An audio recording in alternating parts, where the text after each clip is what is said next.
मुंबईच्या अनमूवेबल जी प्रॉपर्टीज आहेत त्याचं राजकारण आता महाराष्ट्रात मुंबईत केलं जाते. दुसरा एक अत्यंत महत्त्वाचा विषय गांभीर्याने घेणं गरजेचं आहे महाराष्ट्राच्या जनतेनं, तो म्हणजे आपल्या न्यायालयीन व्यवस्थेविषयी, ज्युडिशरी विषयी.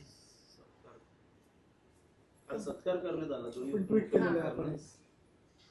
या देशाचे सुप्रीम कोर्टाचे सर्वोच्च न्यायालयाचे मुख्य न्यायाधीश जस्टिस सूर्यकांत यांच्यासमोर गेल्या 3.5 वर्षापासून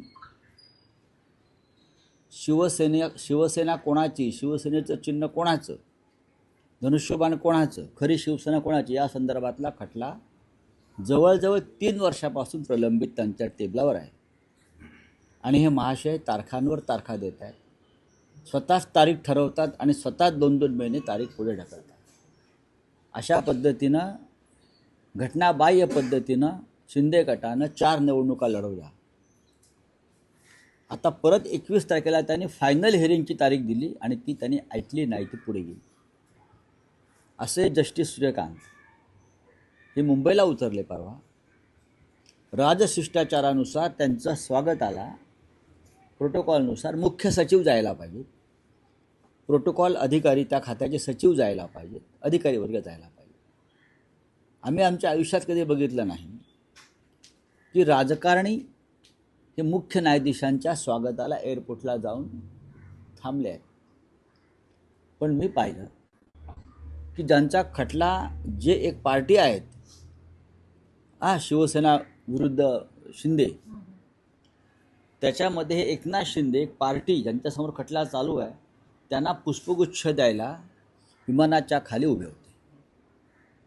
तो हसत हसत जस्टिस सूर्यकांतने स्वीकारला. हे अत्यंत संविधानाच्या विरुद्ध घटनाबाह्य आणि अनैतिक आहे. हे अनैतिक आहे. हे असं कसं काय होऊ शकतं? त्यानंतर ताज लँडसँडमध्ये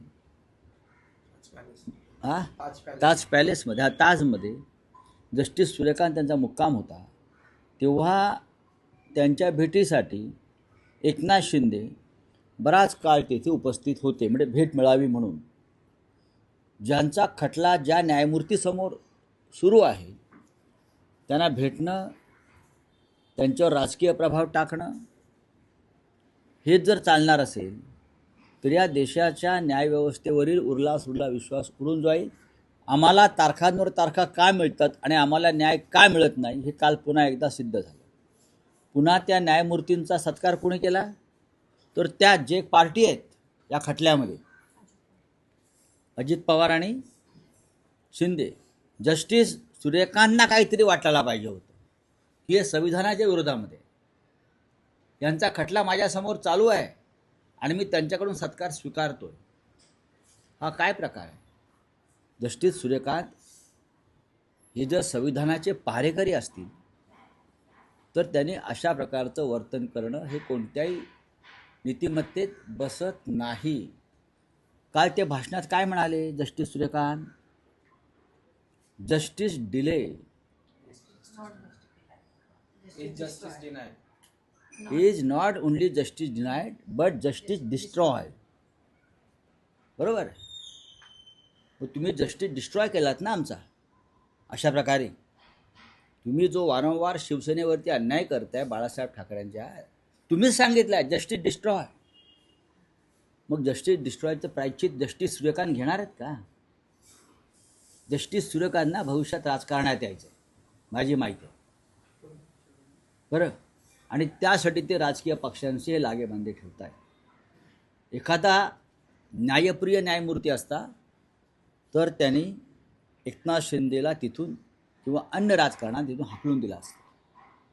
पण त्यांनी सहजतेनं तो सत्कार स्वीकारला राजकारण्यांच्या हातून. अत्यंत सहजतेनं एअरपोर्टवरचं स्वागत स्वीकारलं. ही अत्यंत लाजिरवाणी गोष्ट आहे. धन्यवाद.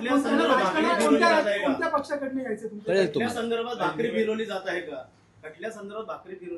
बघू ना, भाकरी फिरवली जाते की भाकरी करप्ट आहे.